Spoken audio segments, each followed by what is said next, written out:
So now we'll move into the update part.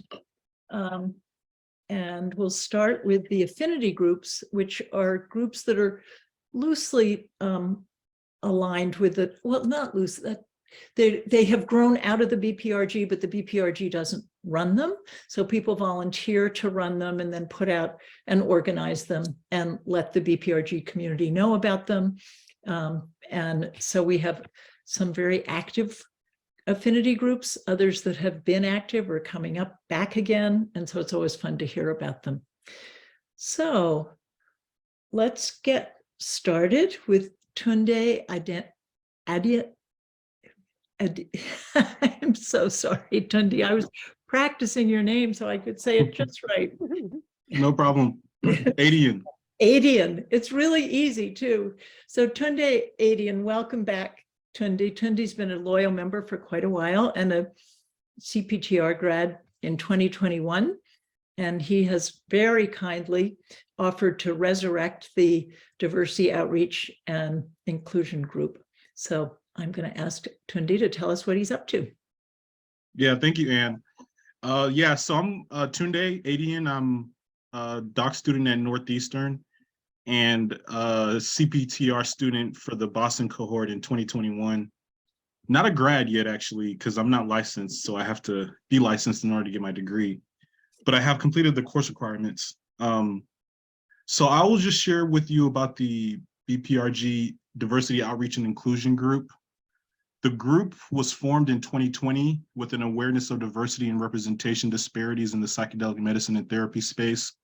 I joined a few meetings and met some wonderful people, but wasn't significantly involved at the time. Its mission at the time was the DOI group is dedicated to advancing the field of clinical psychedelic research by developing diverse community networks, sharing perspectives, increasing technical capacity, and advocating that the theory, research, and application of psychedelics as legal medicine be conducted through a social justice framework. The DOI group has not met in some time, at least from what I'm aware of.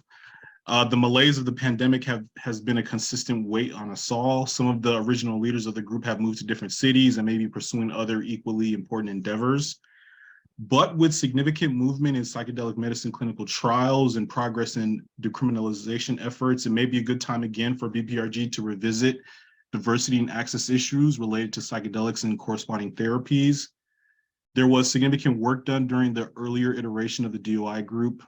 Mission statements and charter documents were drafted. Some of the objectives that were highlighted included advocacy for participation of minority communities in psychedelic research in the Boston area, leveraging resources to increase technical training opportunities for minority researchers and therapists, increasing financial accessibility for psychedelic therapy, and promoting multilingual therapists in the psychedelic treatment space. So those were just a few objectives that were identified in the earlier iteration of the group.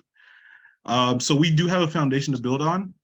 I want to work on reigniting this group towards pursuing some of these objectives. Others are welcome to join and offer direction for the group as well. So the plan is to set up a 1-hour meeting in April, just as an icebreaker, and to review the former charter, and then hold regular meetings to hash out some of the items I mentioned earlier. The BPRG will send out a Google form that those interested can fill out so I can get some information about when would be a good time to have the meeting and also to get some contact information. I'll chat my email address as well if anyone wants to reach out to me directly. I also hope to leverage the Mighty Networks community engagement platform if others would find it useful, something we can discuss in the first DOI meeting. And I'm happy to be with you all today and hope to see you in the first DOI meeting. Thank you, Anne, for the opportunity to share that.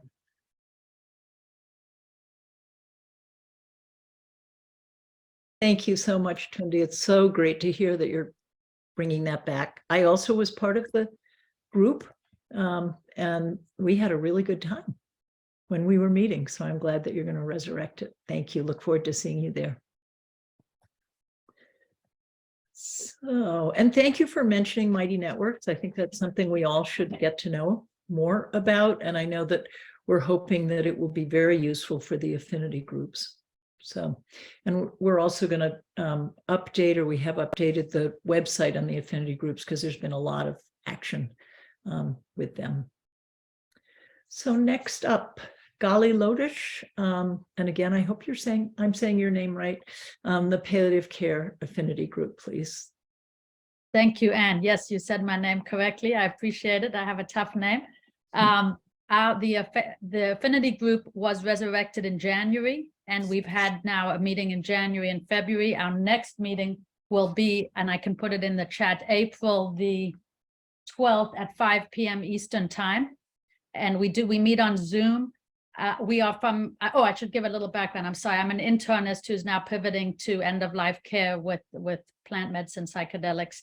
And we're a group from very diverse backgrounds. Many of us are MDs, others are psychologists, and anything and everything in between. So we're open to anyone who's interested in this space. And we started at about 8 of us. At the second meeting, we had 14. And now for our upcoming meeting, I see there's about 20 who have emailed. So we're growing, and very happily so. We look forward to anyone else who would love to join us. And again, I will put that in the chat. And lastly, I do want to make mention of Phil Wolfson's trial, Conscious Dying, Conscious Living. He's now recruiting for that. It's a ketamine-assisted psychotherapy trial for end of life for patients with terminal diagnoses. I'll also put that in the chat. They are actively, there's 5 sites actively looking for participants who are interested in that clinical trial. So I'll share that with everyone in the chat as well. And thank you again for having me, Anne. Great. Thanks, Gali. That's exciting to hear how you're growing. Great. Next, we'll hear from Rebecca Slater and her veterans group that she's started and running. Hi, Anne, and hello, everyone. Hope everyone's having a wonderful Sunday. So we started last year, we started a Veterans Connection Engagement and Support Group, and we're a group of veterans, their service providers, and their advocates. And we're growing a forum to engage and energize the veterans, supporting them on their healing path. We are seeking to complement current initiatives. There's a lot of things happening in this field. Veterans are at the front of it, and it's funny when you start to speak with them, you realize that while they are out there in front, there's real needs that need to be addressed. And so we have developed a hub community. We meet monthly, where we can talk about that and figure out how we can do our part to build that the trusted path. So what's new since we chatted last? I think the biggest news is that we've had a handful of new veterans joined, and they're coming from both within BPRG, but also from other areas. Either they're local in Massachusetts, or they've come through another retreat program from some of the military providers where they're going out of country. We represent all Army, Navy, Air Force, Marines. And I think the biggest thing has been on just the sharing. Everybody's coming together and really for the first time has a place to talk about it. There's both a diversity of military experiences and a diversity of healing experiences, those who've been through retreats, the international path, and those who are really going it alone. Also within our group, we have a subgroup really forming around VA employees. So it's giving them an opportunity to discuss what's going on within the VA, that recognizing there is absolutely no common opinion. Even within one VA, you could be in one department and there's one attitude and completely other one, and it's different. And so this is really being the community where they can talk about really what's going on and what they can do in spite of that in regards to harm reduction, integration models. When a veteran comes in and says it comes up in common conversation, just how they handle that. Secondary, really that boots on the ground understanding, as I mentioned, in spite of all the research, the group like Beth Cart's Hope Project, what we're seeing really on boots on the ground is that path is rife with inaccessibility and risk. There's inaccessibility from the cost. Even if they have the money to go, the cost is high and the journey is very risky or daunting, I guess I should say. And then there's also a lot of underground options flourishing. They offer a panacea, but with zero oversight and very, very little understanding of unique needs, including preparation, integration, and the benefits of the therapeutic process container.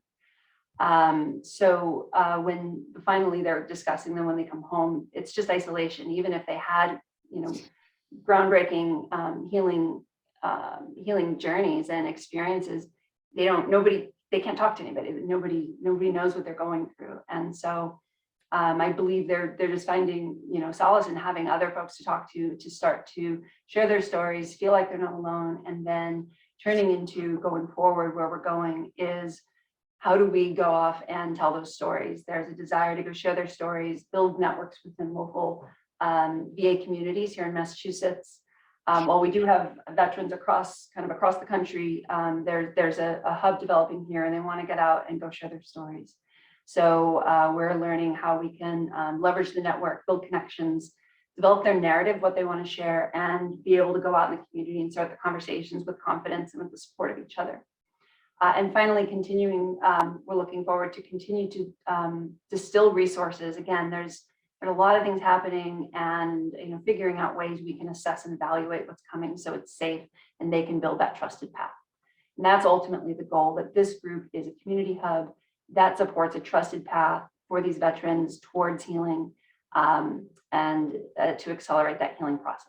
So I'll put my information in the chat if you have any questions or would like to reach out. Our target audience are veteran service providers, or their families, or if you happen to have a VA resource or a community resource that would be interested in maybe hearing from veterans here in Massachusetts, I'd love to know that as well, because we're looking forward to build that network. That's all I have. Thank you. Great. That's a lot, Rebecca. Thank you for all you're doing. The next two affinity groups, people aren't here, but wanted me just to read a little bit. The first is the Contemplative Practices and Psychedelics Affinity Group, which has been run by Elise Hoblitzel now for a while. And they have been meeting regularly. They're not meeting in March. She's away at a retreat.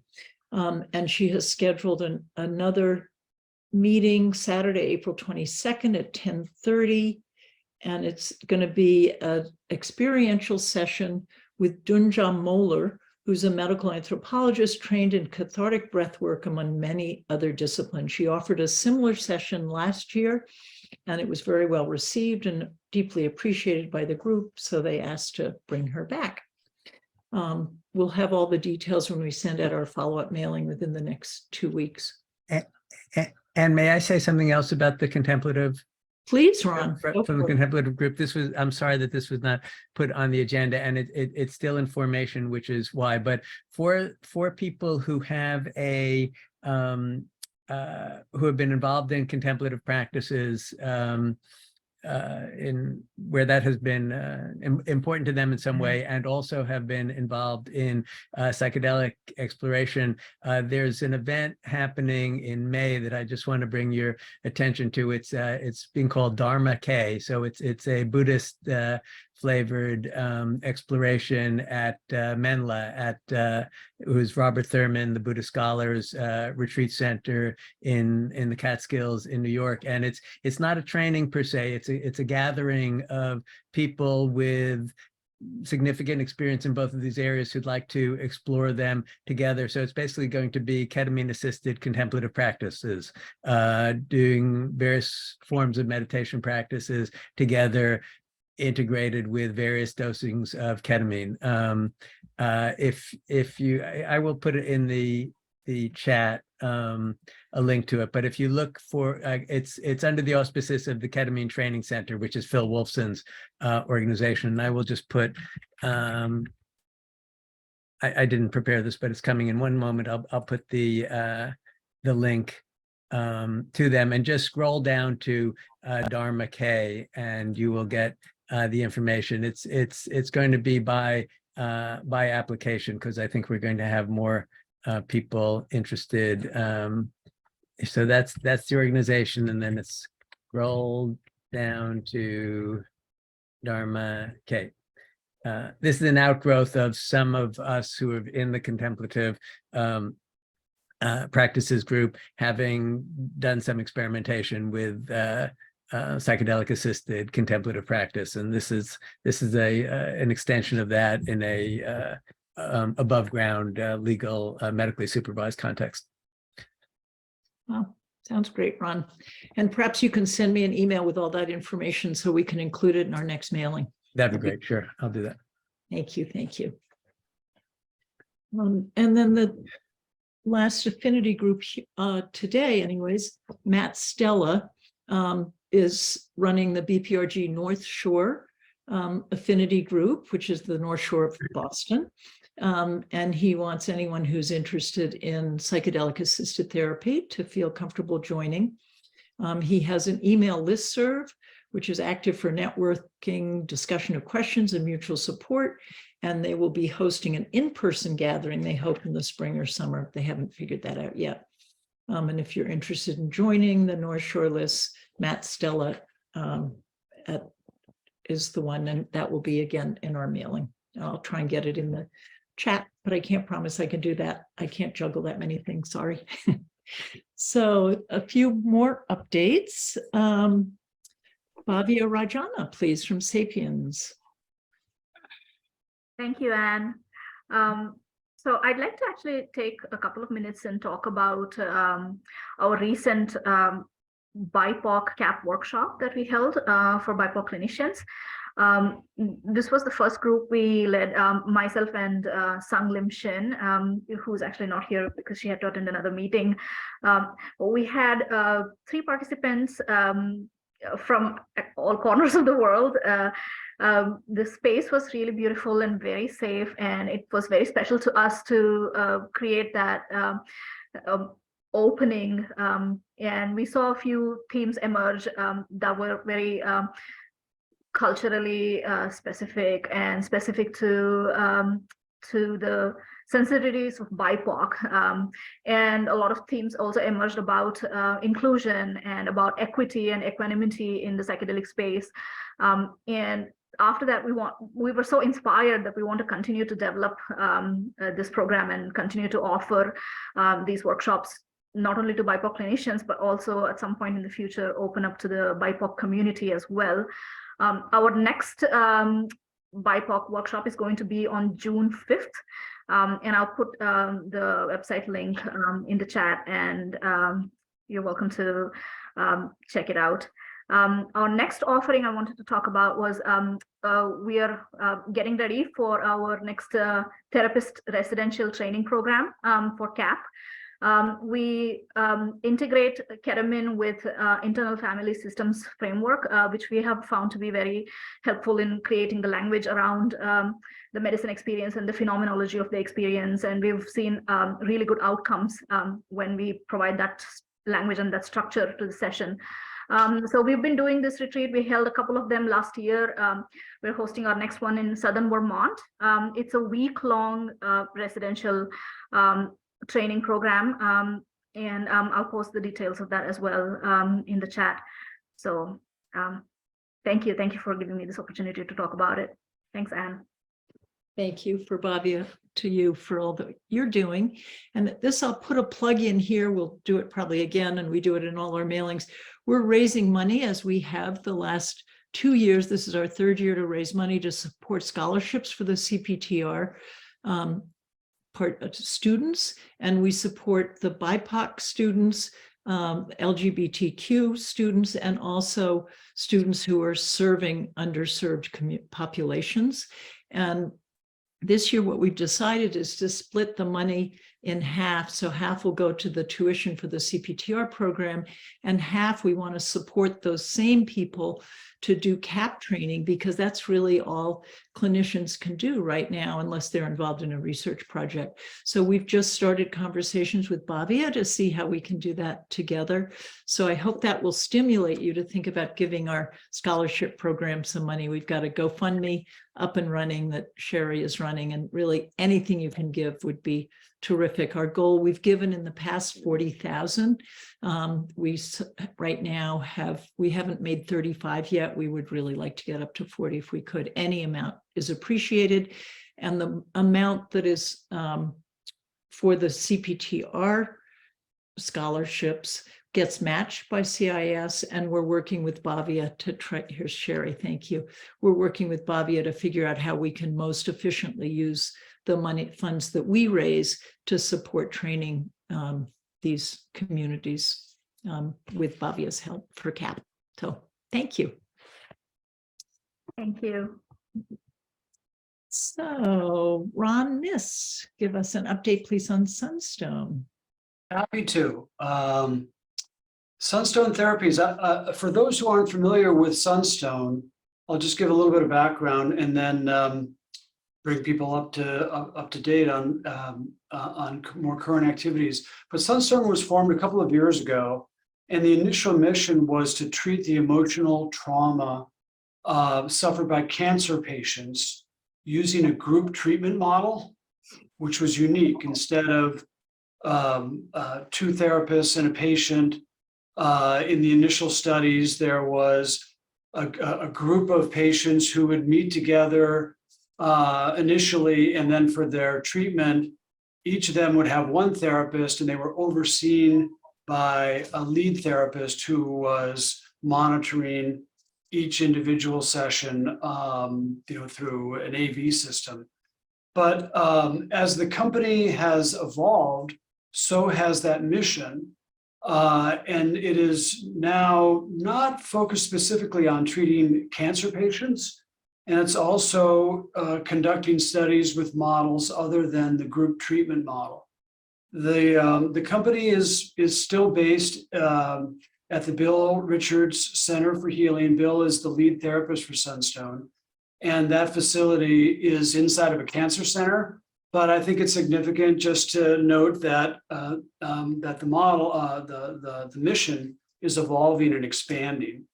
And that's for a couple of reasons. The team has come to believe that initial treatment centers or clinics won't necessarily be focused on a specialized indication like depression or PTSD, but they will have, they'll be, treating, a wider array of issues or indications that patients have. And only later will more specialized treatment centers begin to evolve. So Sunstone is really focused on trying to develop and optimize the methods for delivering psychedelic therapy safely, effectively, and at scale. And a lot of work now is going in, I'll describe a little bit the current studies.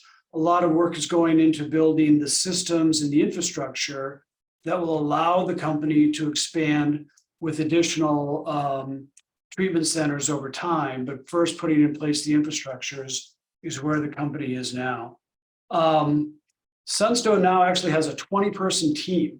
I think back on when we started the company a couple of years ago, and it was far from that. But it's fantastic that there's now 20 people at Sunstone. 4 studies are currently open. I'll give a brief description of each of those. And there's 2 more that will open probably in the next 4 or 5 weeks. And these are being conducted. There's the Aquilino, there's the main center just outside of Washington, D.C., and then some of them are multi-site centers, but there are other research sites that network with Sunstone. And Sunstone intends to build probably the next large site like the one at Aquilino, maybe in 2024, and then eventually smaller treatment sites, we'll call them. Anyway, here are the studies that are open right now, and this will give you a flavor for, again, how it's evolved beyond treating the emotional distress that cancer patients have with psilocybin. That was kind of the beginning. Now there's this expanded access is open. Sunstone is using MAPS MDMA to treat PTSD. It's a general population plus people in the military. Bob Kaufman's on this call. He may be able to add a little bit more after I give my summary. But my understanding, and Bob, correct me if I'm wrong, I don't know of any other sites that are open right now for expanded access, but maybe I'm wrong. Otherwise, Sunstone is the only one that's treating people under that program with MAPS MDMA. There's one in Maine, Riverburgh. Okay, there's one in Maine. Thanks. There may be more, but that's all. Okay, there may be more. That's the other one that Anne's aware of. Another study that's open, and I think this is fascinating. It's called the DIAD study, and the goal is to treat the cancer patient and a family member simultaneously. So there's two patients, the cancer patient and a family member, two therapists, and they're using MDMA in that study. So that's the second study that's going on right now. Another one is with Compass treating depression with their psilocybin. And it's both a treatment study and a training study.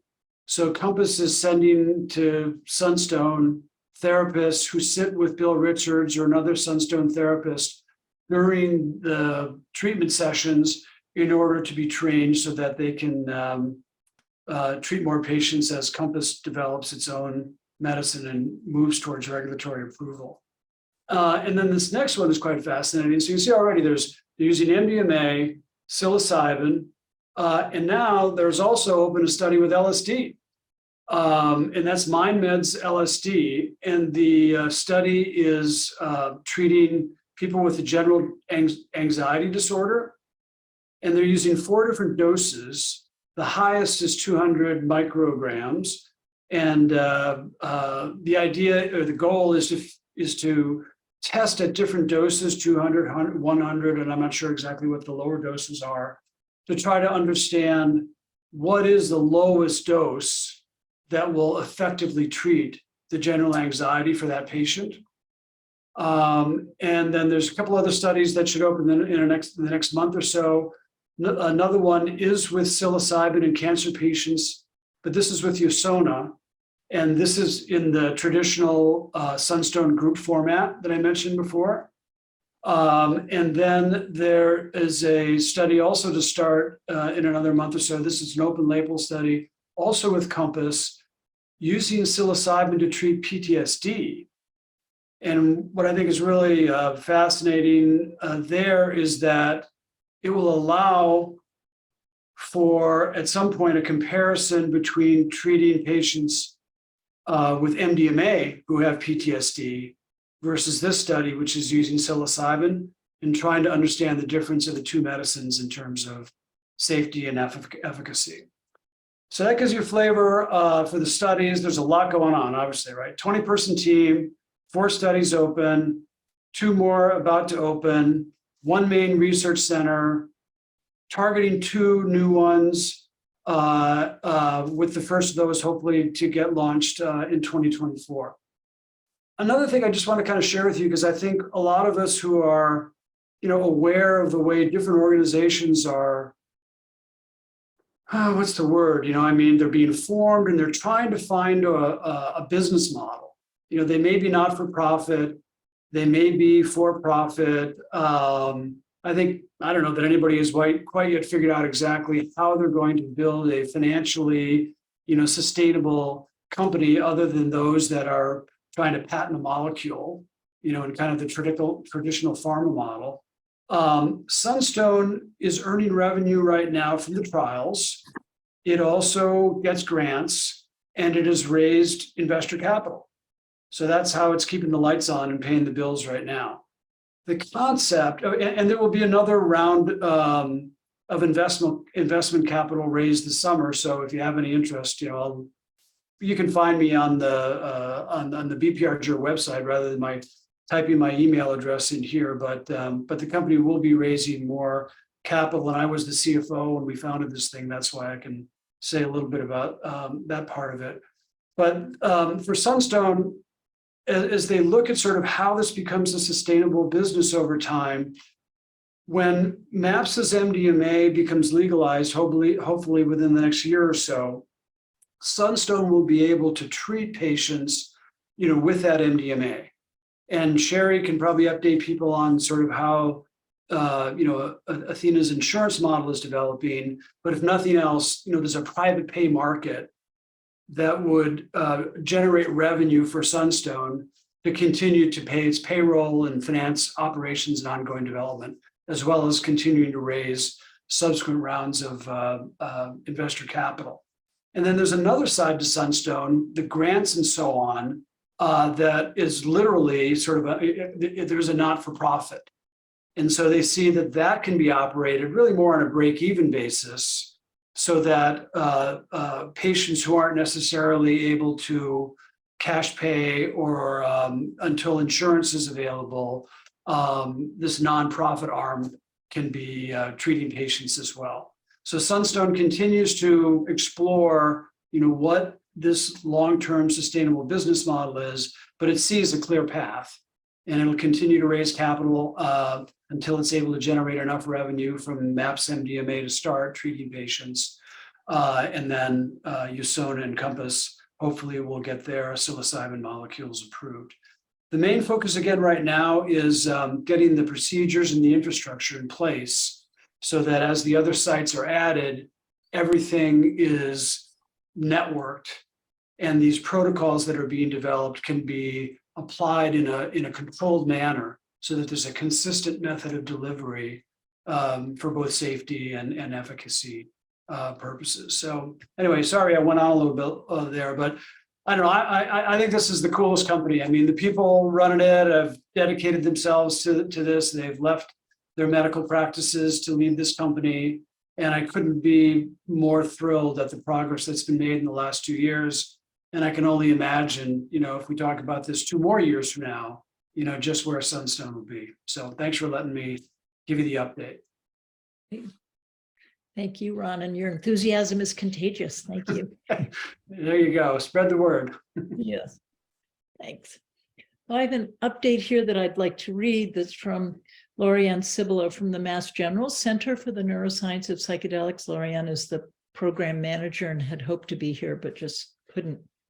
So just quickly, the Mass General Center is going to be offering a fellowship opportunity for PhD students in partnership with the center and Atai Life Sciences. So the center is looking to fund research projects that relate to psychedelic neuroscience and mental health from students who are already enrolled in a PhD or MD PhD program in the greater Boston area, and either planning a research project with a future host lab or already conducting such research and is in search of funding. Support amounts up to $50,000 per annum. Applications will close at the end of April with the hope for a funding start date in July. And we'll put all of that in our next email and details about how to find that fellowship. I'm sure if you go on the website for the Center for the Neuroscience of Psychedelics at the Mass General, you can find out more as well. Great. Next, James Davis, could you please give us an update on what's going on in the legislative world? Sure. Thank you, Anne, and lots of familiar faces. Really excited to preview our work with Bay Staters for Natural Medicine. So for those of us who maybe are not familiar with Bay Staters, we're a grassroots group of about 3,000 volunteers across Massachusetts that has authored and passed measures in 5 Massachusetts cities now, decriminalizing possession, use, and growing of psilocybin and related entheogens. And in most of those cities, decriminalizing possession of all controlled substances, because we believe that the war on drugs has precipitated one of the worst public health crises in American history, and the opioid crisis, now the #1 cause of death for people under age 40. We hold events that have brought in thousands of residents of Massachusetts, including teaching people how to forage for mushrooms, teaching people how to trip sit for one another, teaching people how to grow their own mushrooms of every kind as well. And that mycological revolution will have a lot of insights for the types of psilocybin that is most effective for different situations and for different types of neural networks. And we're very excited that we have 3 more cities on the way to decriminalizing. Just again, when the media covers us, we get a lot of people interested and engaged in learning about harm reduction and how to use these plant medicines. I will say that our philosophy, and this is to preview our state legislation, is grounded in the reality that we face a crippling shortage of mental health professionals across the United States. Ron, it was lovely meeting with you that one time. I was in a cafe, you had asked for our advice through Bay Staters. We find it really disturbing that people are leaving their medical practice and their work serving low income and middle income communities as a therapist to become an elite psychedelic therapist. And we think that this is going to make our mental health crisis in many ways worse. Our model and what our facilitator network does is it connects peers to have a plant medicine experience at home, on the beach, and then we give people advice to go see a therapist within a few days after. That type of model, doesn't need a new insurance company. It's how psilocybin has been used for millennia. And we feel that educating people on that is the most affordable and accessible alternative. Almost the best scholarship you can give is just to teach people how to use and grow their own. In service of that, we filed several pieces of legislation, and we're in talks with a few lawmakers to file some more. The first piece of legislation would decriminalize growing, sharing, and possessing up to 2 grams of psilocybin, DMT, ibogaine, and mescaline-containing cacti. So 2 grams doesn't sound like very much. That's the molecular weight. So to translate that, that's about 112 grams of dried psilocybin mushrooms, about 40 doses of DMT, and several doses of ibogaine, not very much, and then about 10 standard doses of a mescaline-containing cacti. The reason why we feel this legislation is extremely important, and it's nice that it's simple, is it decriminalizes what is already happening on the ground, and how psychedelics, a lot of us first experienced psychedelics in the real world. Our mental health doesn't happen in a perfectly controlled setting. It's people getting this from friends and loved ones as a gift. The psilocybin market too, we noted at NECAN, we were invited to give a presentation. It's not going to generate a lot of profit in terms of just the wholesale mushrooms, because prices have already dropped really substantially, like cannabis. And a lot of people who grow psilocybin mushrooms in a tub at home end up with more than they need, so they end up giving it away to people. So we want to decriminalize activity we already see as happening, so that we can educate people on safe use too. There's a lot of space for entrepreneurs to give guided instruction as well. I do think, as Ron mentioned, there will be a huge profitability problem long term. The second piece of legislation would basically decriminalize possession of all controlled substances as a measure toward both harm reduction and racial justice for the entire drug war. In the city of Boston, for example, we did a public records request of BPD data.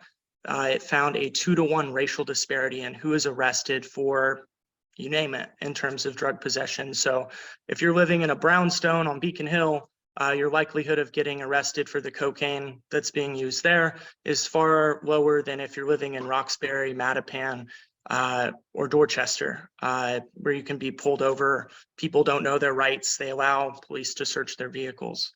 And so we got fines removed from that bill with the work of about 24 organizations statewide that work on the front lines of the opiate crisis. We believe that the fine model that Oregon has and is being pushed in other states actually ironically creates more of an incentive to police, because it's creating a revenue source for local and state governments. A lot of police officers and departments already deprioritize some enforcement of those smaller drug arrests, which is important because, again, people are using MDMA that's not MAPS made. People are using LSD that's not legally made. And so if people are going to have access to things, they should be reassured that there's transparency and that they're not going to see the inside of a jail cell for having a small amount. The last piece of legislation that we've worked on would actually create a process where we could automatically seal old drug arrest records as well. The Commonwealth has had a chronic problem in expunging those records. So there are perhaps tens of thousands of people who still have cannabis records, even 7 years after legalization.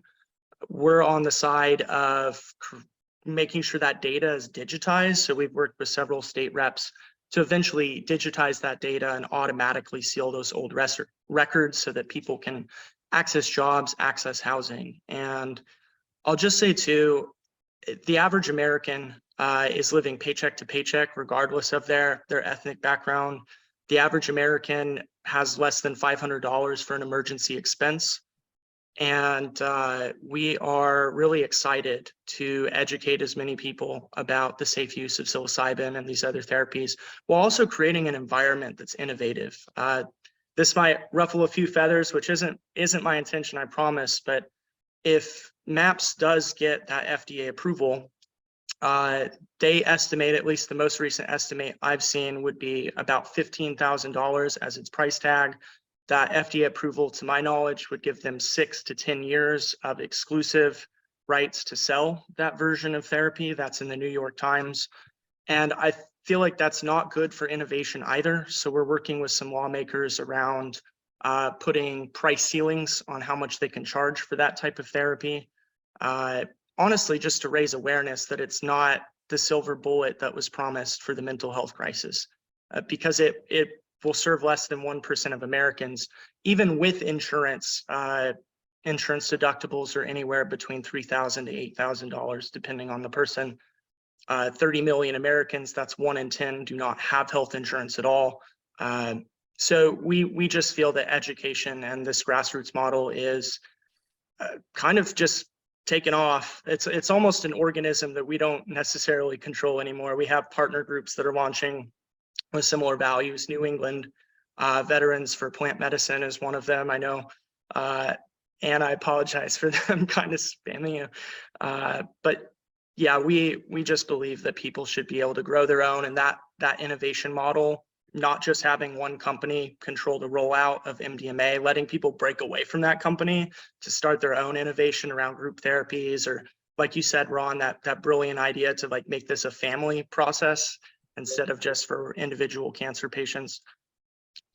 The way we write these laws will be with us for decades, and will impact innovation a lot. And if it's not affordable, if we set the price too high, you're almost creating a wild west down here where people will call themselves a shaman and be doing this anyway. So I think the goal that we should share is to set regulations here where they ought to be, right? Because then people will pay a price premium to get something that they feel is safe, reassured, where it should be. If it's all the way out here and it's out of people's grasp, then they're going to be going to the underground market. So I hope that's a helpful context on our work. Really excited to connect with you all. And yeah, thank you for having me, Anne. I really appreciate it. Thank you, James, and thanks for your work. And I think the most important word you said was share, because I think there is room for lots of different ways of using these medicines, and we need to keep those doors all open. So thanks for sharing your point of view. Elizabeth Ames, will you take us to the Ukraine, please? I'd be glad to. Thank you, Anne. Hi, friends. Greetings to all of you from the Ukrainian Psychedelic Research Association, UPRA, and Heal Ukraine Trauma, which is HUT. Both organizations, UPRA in Kiev, HUT in Boston, are working to ease the destructive nature of mass exposure to conflict-related trauma in Ukraine. So working together and separately, we're making some real progress. So first, and probably biggest, in partnership with one of Ukraine's best-known military psychiatric hospitals, later this spring, UPRA is hosting Ukraine's first conference on the science and learning around psychedelic-assisted therapy, with specific emphasis on benefits for military veterans and first responders. The guest list small, but it's choice.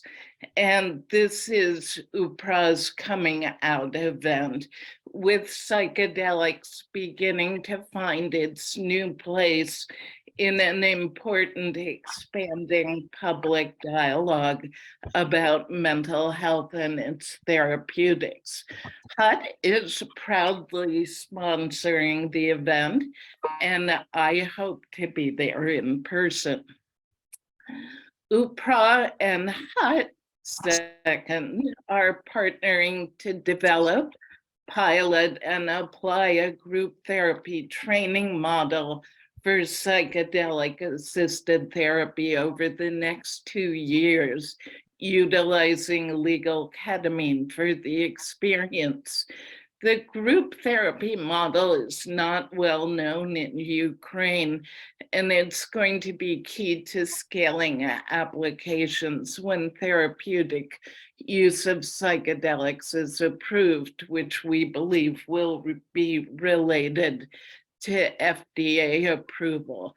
So program design has begun, being led jointly by a Ukrainian MD, PhD, and a US MD. So we're thrilled about that. UPRA is working on translation and dissemination of Fluence's introductory module on psychedelic assisted therapy, and HUT is working on developing training around children's-oriented mind-body programming, including developing programming appropriate for children with special needs, which is another first in the country. So I'll put our donation link in the chat. If anyone would like to support us, we'd be deeply grateful. Thank you. Thank you, Elizabeth. It's been wonderful having a front row seat watching what you've created here. It's amazing here and there. So congratulations. And I do hope you get to go there. Thank you. I do too. I could have walked at this point. Right. Sherry, could you give us some updates, please?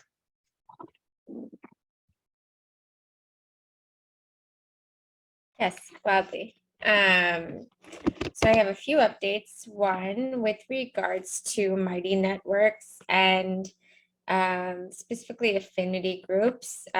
We are all hopefully we're all on Mighty Networks. If you're not on Mighty Networks, you can join very easily. I'll put the link in the chat. We're trying to create this platform as a place of exchanging messages, building community. People are sharing jobs. I share our BPRG recordings on there after we're done with our meetings. So I just invite everyone to get on and use it and message each other and just maximize the benefits. So I will share the link to join if you haven't joined already. And if you are one of the people who are helping organize and lead affinity groups, I will be reaching out to talk about directly with you about how to leverage Mighty Networks. So maybe some of your affinity group organizing can happen on the platform rather than going back and forth with Google Forms and emails, which might get harder to do as your affinity groups grow. So that's just one update. Another update, which Anne mentioned, but I'm going to highlight again, is our scholarship for CPTR. It would be really, really great if you're able to donate literally any amount. Even $10 helps. I'm putting the link again in the chat. We are very far from our target. And CIS has changed their calendar year and they're starting to admit trainees now and wanting to let them know if they'll be able to get a scholarship, because that may impact the trainees' decision to actually accept their acceptance. So anything you can do to help is appreciated. So the link is in the chat. And then finally on Enthea, the other thing that I spend a lot of my time on.